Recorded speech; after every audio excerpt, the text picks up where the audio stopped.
আসসালামু আলাইকুম। সকালে ব্রেকিং নিউজ। বাংলাদেশ পরিস্থিতি নিয়ে বৈঠকে বসেছে ভারতীয় নৌবাহিনী। আপনারা জানেন যে বাংলাদেশকে ইতিমধ্যে ভয় করা শুরু করে দিয়েছে নরেন্দ্র মোদি, কারণ তিনি বৈঠকে বসতে চাচ্ছেন না। তো যাই হোক, তাদের নৌবাহিনী কি পরামর্শ করছে চলেন আমরা বিস্তারিত জেনে আসি এই ভিডিও থেকে। দক্ষিণ এশিয়ায় ক্রমাগত বর্তমানে অস্থিতিশীল এর মধ্যে নিরাপত্তা পরিস্থিতি পর্যালোচনা করতে মঙ্গলবার থেকে 4 দিনের বৈঠকে বসছে ভারতীয় নৌবাহিনীর শীর্ষ কমান্ডাররা।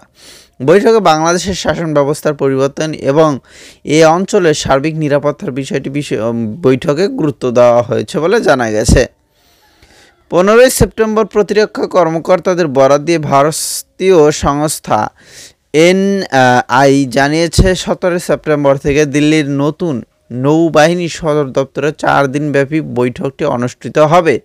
ভারতীয় সংবাদ মাধ্যম এনডিটিভির এক প্রতিবেদনে বলা হয়েছে, বাংলাদেশ শাসন ব্যবস্থার পরিবর্তন এবং সেখানে চরম ও কঠোরপন্থী গোষ্ঠীর বর্তমান প্রভাব নতুন উদ্বেগ সৃষ্টি করেছে। মানে বাংলাদেশের সমসাময়িক যে আমাদের শাসন ব্যবস্থা সেইটা নাকি ক্রমাগত অনেক কঠোর হচ্ছে এবং ক্ষুদ্র গোষ্ঠীর উপরে একটা প্রভাব খাটাচ্ছে, এরকম কিছু একটা তারা বোঝাতে চাইছে, যা বৈঠকের আলোচনার জন্য উঠে আসবে বলে ধারণা করা হচ্ছে। আরেকটি প্রধান উদ্বেগের বিষয় হলো চীনের ক্রমাগত তৎপরতা এবং পাকিস্তানকে তাদের সামরিক সহায়তা। চলতি বছরের এপ্রিলে অ্যাডমিরাল দীনেশকে ত্রিপাঠী নৌবাহিনীর প্রধান হিসেবে দায়িত্ব নেওয়ার পর এটি হবে প্রথম সংবাদ সম্মেলন। মানে তাদের যে সংবাদ সম্মেলনটা করবে সেটা এখন তাদের এটাই হচ্ছিল প্রধান মেন কথা।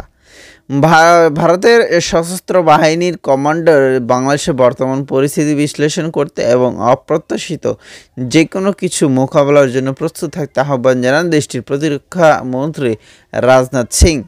তার এমন আহ্বানের কয়েকদিনের মধ্যেই ভারতীয় নৌ কমান্ডার মধ্যে বৈঠকের ঘোষণা। আপনারা জানেন তো, কয়েকদিন আগেও তাদের একজন মন্ত্রী তাদের সেনাবাহিনীকে অ্যালার্ট থাকতে বলছেন, সতর্ক থাকতে বলছেন। তো সেইটার পরেই কিন্তু এই যে নৌবাহিনী তাদের এরকম একটা বৈঠক কি করতে চাইছে ভারতের তলে তলে মানে অবশ্যই কোনো পরিকল্পনা করছে বাংলাদেশকে নিয়ে।